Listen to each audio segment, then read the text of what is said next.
As we come to the close of our program, I think it's only fitting for us to cap a week of unparalleled motivational training with a very special motivational send-off.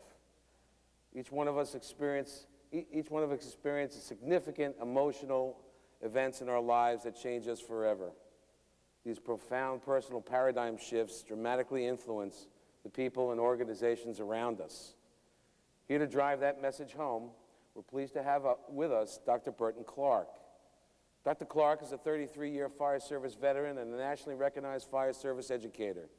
He holds a doctorate degree in education, and he's a graduate of the National Fire Academy Executive Fire Officer Program. He serves as the program chair for Fire Science Management at our National Fire Academy and at the Maryland Fire and Rescue Institute. He's a past Assistant Chief of the Laurel Volunteer Fire Department in Prince George's County, Maryland. It's time to see the light and be the light. Please welcome Dr. Burt Clark.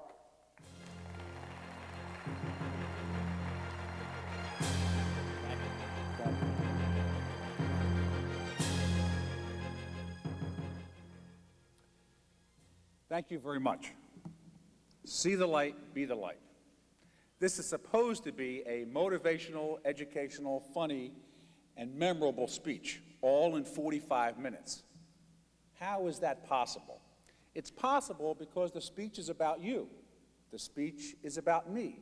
The speech is about all of us.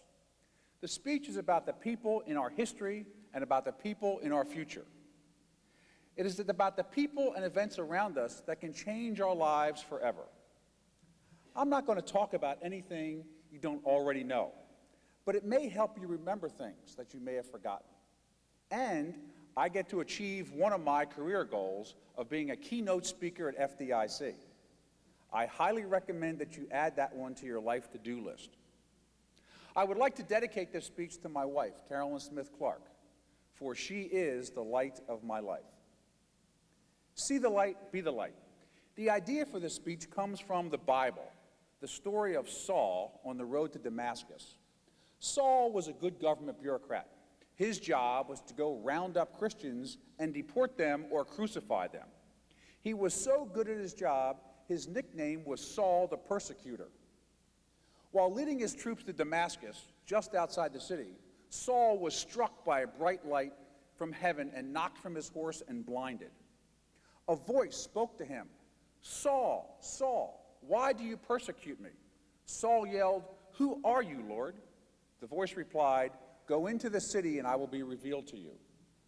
Saul had to be led into the city, where he lay in bed starving for 3 days and blinded. A Christian by the name of Ananias was sent to him. Ananias laid hands on Saul. The scabs fell from his eyes. He saw again and was baptized a Christian. Saul took the name of Paul and became a disciple of Christ. Paul is credited with a large part of the New Testament, and he is seen as being the light of Christianity that spread it around the world. See the light, be the light. Another title for this speech may be, do you see the light in the people and the events around you? Are you the light for those you love? None of us will ever have experiences like Paul, or do work that profoundly impacts the world like he did. The closest we may ever come is Bruno and Brenner unplugged at FDIC. There is a psychological aspect to this speech also. Dr. Morris Massey tells us that who we are at our core value system is basically fixed in stone by about the age of 10. But a significant emotional event can change us at any time during our life. Now that I've set the theoretical foundation for the speech, I'll tell you the topics. I'm going to give you some examples from history that demonstrate how one person can make a big difference. Then I'll share some of the people and events in my life that changed me forever. I hope that by the end of the speech, you will appreciate your life and the lives of the others around you, and the experiences you have together will be seen with greater illumination. Let's begin. In the summer of 1919, the 19th Amendment to the Constitution was up for ratification. This change in our Constitution would give women the right to vote in national elections for the first time in history. In 26 countries, including Russia and Germany, women already had the right to vote. My maternal grandmother, Ethel, was a suffragette. The women's movement was so powerful, it had been trying for almost 80 years to get it passed. It was such a force that President Lincoln asked the women to stop their work while the men fought the Civil War. For the 19th Amendment to pass, 2/3 of the states had to ratify it. The women needed one more state to pass it. 2 states were left to vote, Delaware and Tennessee. Between the two, Delaware was a sure bet. Tennessee was doubtful. Delaware defeated the amendment. 80 years of work seemed down the drain. But undaunted, the women invaded Tennessee. Things looked bleak in the Tennessee House of Delegates. Every straw vote, the amendment was defeated by 1 vote. Now the final vote was to take place. The assembly hall was packed. The pro-suffrage group wore a yellow ribbon in their lapel. The anti-group wore a red rose. Harry Byrne was a first-term delegate. At age 27, the youngest member of the assembly. Harry wore a red rose. A roll call vote was called for. The delegates stood in alphabetical order and yelled yay or nay. The vote was going along party lines. Harry Byrne was called. He stood and said yay. With that simple one word, an 80-year quest had been reached, and women were given the right to vote. At first, no one realized what had happened or why. What no one knew was that Harry had a letter in his pocket he'd received that morning from his mother.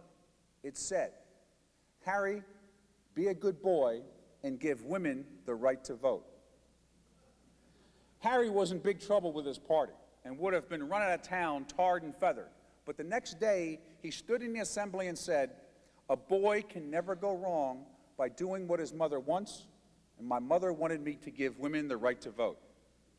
See the light, be the light. Our next stop is Detroit, 1964. Ben is a 14-year-old inner-city kid. Today, he would be referred to as an at-risk youth. He had 3 strikes against him already. Single-parent home, lived in the projects, and poor school performance. On top of all that, he had a terrible temper. "This sickness controls me, making me totally irrational," is how Ben described it. He would fight, throw things, and lash out with the least provocation. One day, on the way home from school, he and his best friend got into a fight. Ben took a knife out of his pocket, opened the blade, and stabbed his friend in the stomach. Ben stepped back, looked down, and saw the blade laying on the ground. The knife had hit his friend's belt buckle and broken off. There was no blood, there was no wound. Ben realized he could have killed his friend. He ran home, crying and pleading to his mother to take away his anger. What could he do to rid himself of this sickness? His mother told him to pray about it, read a book every week, study in school, and join the high school junior ROTC. Ben did what his mother told him. In 1969, he graduated #1 in his class and junior ROTC commandant for the city of Detroit. With these achievements, he received a scholarship to any military academy he chose, but he chose to attend the Yale University, to study pre-med. From there, he received his MD from the University of Michigan. He studied neurosurgery in Perth, Australia, where he saved the life of the fire chief by removing a brain tumor. At 35, Dr. Benjamin S. Carson became the youngest chief of pediatric neurosurgery at Johns Hopkins University. Dr. Carson's specialty is hemispherectomies, cutting children's brains in half to stop seizures. Dr. Carson was the first to lead a team that successfully separated Siamese twins who were joined at the head. Dr. Benjamin S. Carson. The S stands for Solomon. See the light, be the light. Our last historical moment takes place in Seattle, Washington, January 5, 1995. A box alarm is put out for Mary Pang's frozen food. Heavy fire is showing when the units arrive. 4 attack lines, 3 men each, go in the front door. 12 firefighters are doing their job. The best job, the most important job, the most dangerous job. Sometime into the fire, a loud noise is heard. Lieutenant Gregory Shoemaker yells over his radio, "Get out, get out, get out!" 8 firefighters tumble out windows and doors.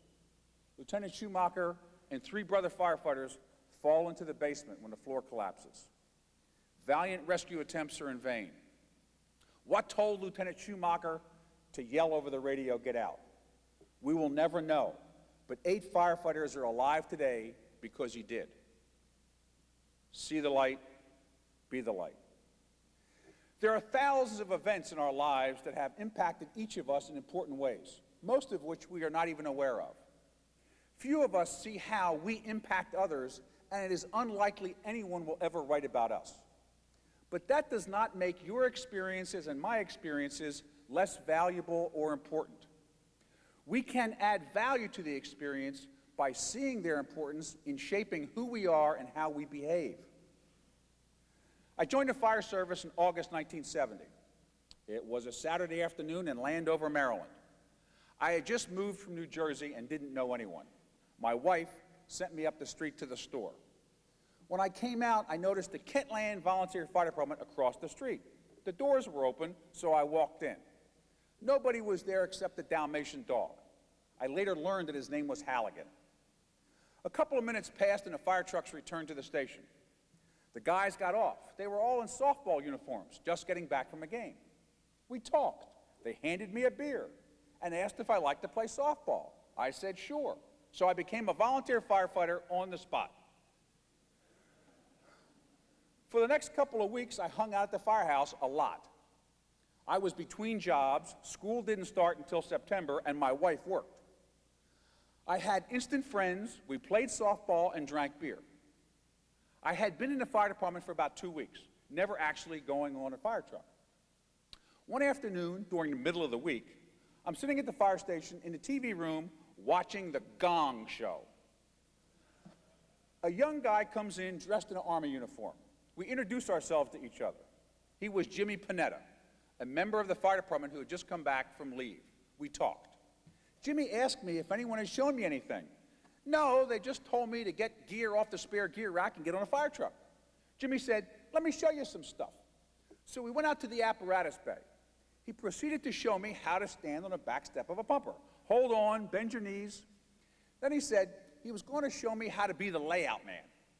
He showed me the bundle of hose and the rope wrapped around it. He explained that the truck would stop at a fire hydrant, the officer would open the door and yell out, "Lay out." I was to step off the back step, pull the rope and hose off the truck, wrap it around the fire hydrant, and then yell, "Go" to the driver. I got it. Now I'm a real firefighter. Back to the Gong Show we went. It's not 10 minutes later. The bells and lights go off in the station. Everything is noisy. We're going someplace, and we've got something. I get my gear, I jump on a back step. 4 of us on the engine, the paid driver, the paid sergeant, Jimmy Panetta in the bucket, and me on a back step. We turn left out of the firehouse, go 4 blocks, and turn right into my apartment complex. Fire is blowing out the 3rd floor windows of the apartment building. Sure enough, the fire engine stops, the officer opens the door, yells, "Lay out." There's a hydrant right to my left. I step off, wrap the hydrant, and yell, "Go." And I'm done. I have no idea what to do next. I'm just standing there at the hydrant watching this fire.